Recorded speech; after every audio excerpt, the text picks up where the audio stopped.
This video is brought to you by America First Insight. Help support the growing conservative movement by becoming a member today. And if you want to support this channel, you can also use the code REAL when becoming a member. Thank you and enjoy the video. As everyone knows, the 2026 midterm elections are getting closer by the day. And with that, we got to start to really talk about the current state of the race, what's going on in the Senate and the House. But really, we got to focus on the Senate right now because there's a bunch of critical must-win primaries occurring in the next couple of months. And when you really think about it, 2026 is a once-in-a-generation opportunity to really clean house. Not just to expand the majority, but clean house on the Republican side, getting rid of these garbage Republicans that have been here for years.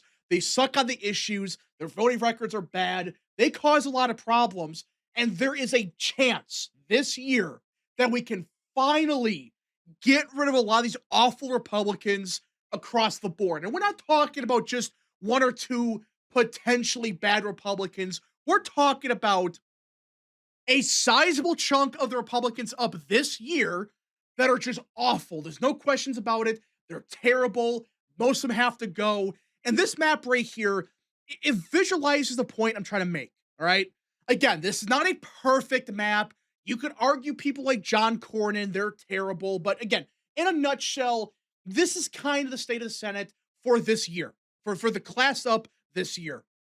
And you may notice there's a lot of bad.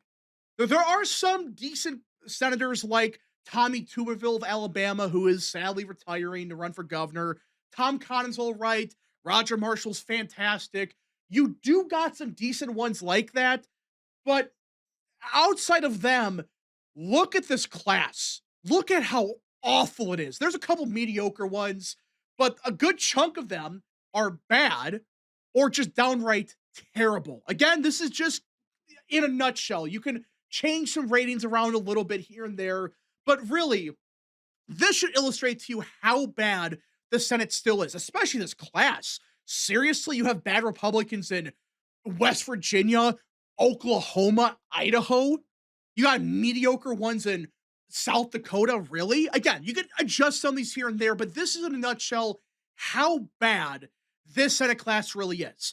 And of course, you do got Susan Collins in Maine, but I listen, it's Maine. She has a reason for some of her votes, and even then, she's an actual team player. So I don't really attack her that much for good reason. I think she's a good enough senator from Maine, so she's in her own column. But outside of that, none of these dumbasses have any excuses whatsoever, especially in Louisiana and Oklahoma.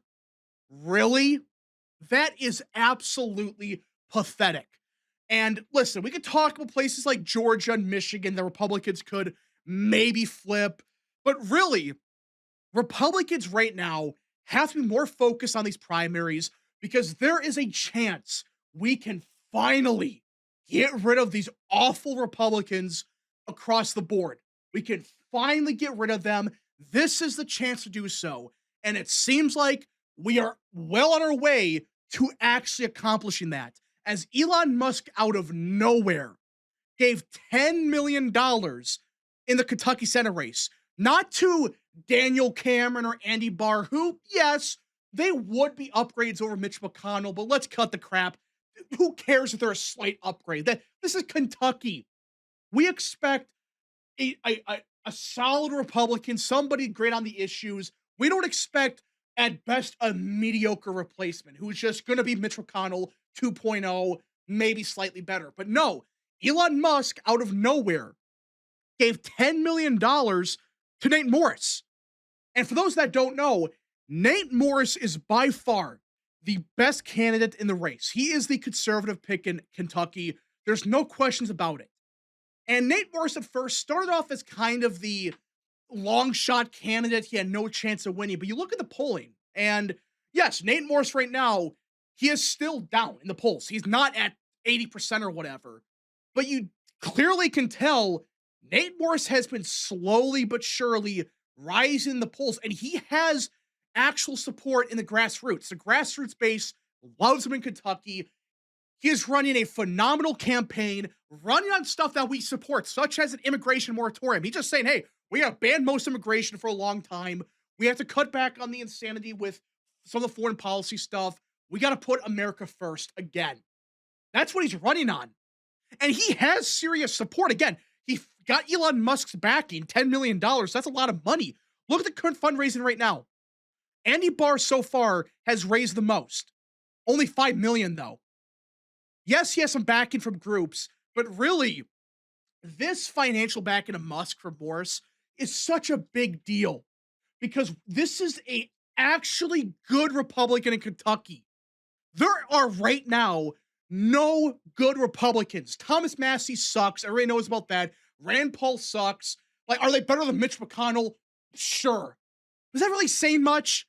If they're going to cause a bunch of problems that don't really accomplish anything, who cares? Who cares they're slightly better? This is Kentucky. We need people like Nate Morris. And beforehand, they were getting momentum. Nate Morris was picking up steam in the Senate race, but now you get the backing of Musk. And remember, he's had people back him. People like Jim Banks, Bernie Moreno, Charlie Kirk, when he was still alive, he endorsed him. He has big names supporting him. Same thing with like Andy Barr and Daniel Cameron, sure. But Nate Morris has serious support. He has a chance to win. And now he's getting the money. That is huge. And apparently, it was JD Vance who helped convince Musk to support Morris. Apparently, they did have a conversation, but allegedly, JD Vance and Morris are good friends, and JD Vance is trying to get Trump and others to back Nate Morris. So you have a chance to go from Mitch McConnell, one of the worst Republicans in the Senate by far. It's not even close. He's like bottom 5. It's awful. It's a joke. He should have retired years ago. If he would have retired back in 2020, he would have had, a questionable legacy. But if he would have just retired back then, the last 6 years wouldn't have permanently destroyed his legacy because he did good stuff back then with judges and all of that. But really, his legacy is dead. Nobody's going to remember Mitch McConnell as a guy that helped get some justices through. No one's going to remember him at all, except for being very corrupt, having a lot of health problems at the end. It's just very sad, but it's true. So you go from that to Nate Morris. I don't think people truly understand how big of an upgrade that would be. You go from one of the worst senators to potentially one of the best. Again, not a guarantee because he is not in the Senate right now, but Nate Morris, based on what he's running on, would be an America First type. He would actually be a MAGA Republican, not a shit fake MAGA Republican like Lindsey Graham tries to be sometimes. Like, no, actually good. Running on stuff that people give a shit about. The base wants it. We need that desperately. So you look at the map right here, and right now, there are currently 9 Republican senators up this year that I consider to be terrible or bad. You could argue there's other ones you can include. You can adjust a couple of them, but really, there's 9 that I don't think anyone can really dispute. Maybe the guy in Idaho, but really, these guys are just bad. And not all of them are going to go down. Like, guys, Lindsey Graham, he's not the best, but he's going to hold on to that seat as long as he lives. Let's cut the crap. The guy, like Paul Daines, whoever his name is, it's delusional to think he's going to actually win that race. He might have some support here and there, but as long as Lindsey Graham is running for Senate, there is no way he's going to ever lose that race. Never. It's just not going to happen. It's unrealistic. But point is, you got 9 awful Republicans. And a couple of these, like South Carolina, Oklahoma, Idaho, you're not going to really see much movement. I mean, these 3 are not going to lose at all.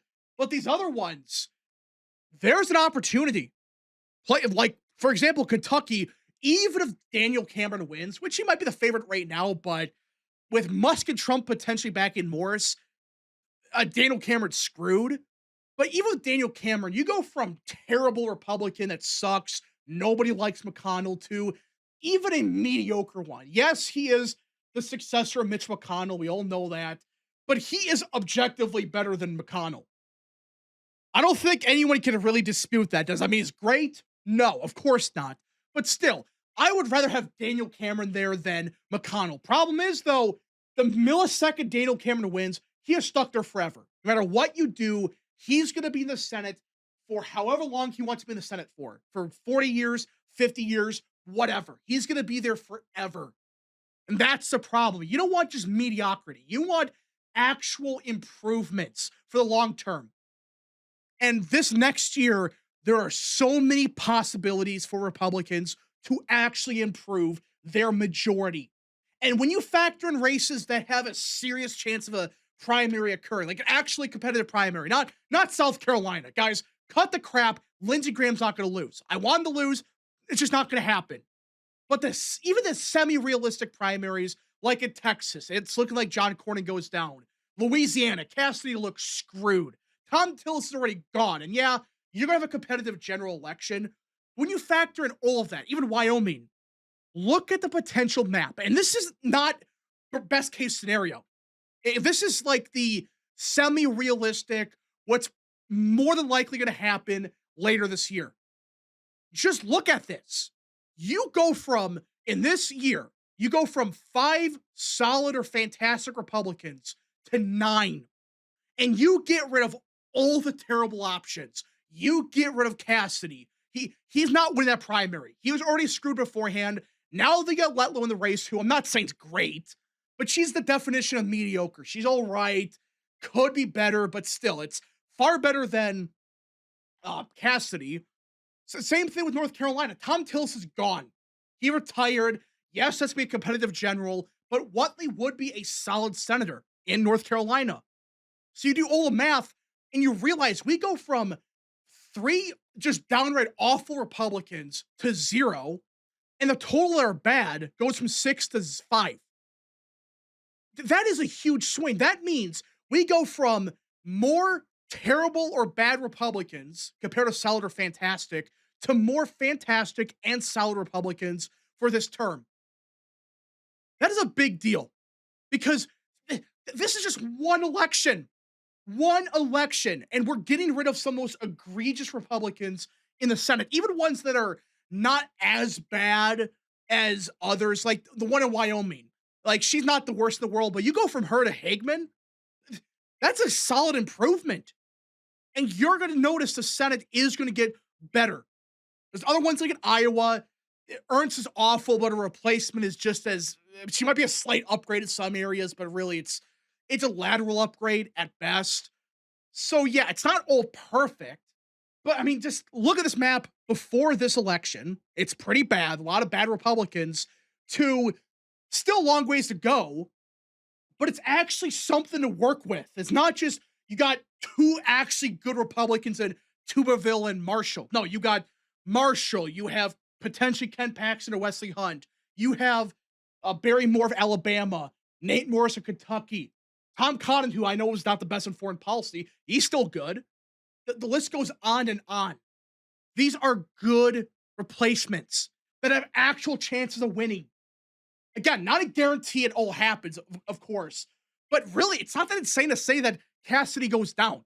Nobody likes him in Louisiana. And Letlow, she's not the best, but she's a strong candidate. John Cornyn looks screwed in Texas. And it really comes down to, is it Wesley Hunt or Ken Paxton? I prefer Ken Paxton, but Wesley Hunt would be a phenomenal upgrade over Cornyn. Wyoming, we get a solid upgrade in.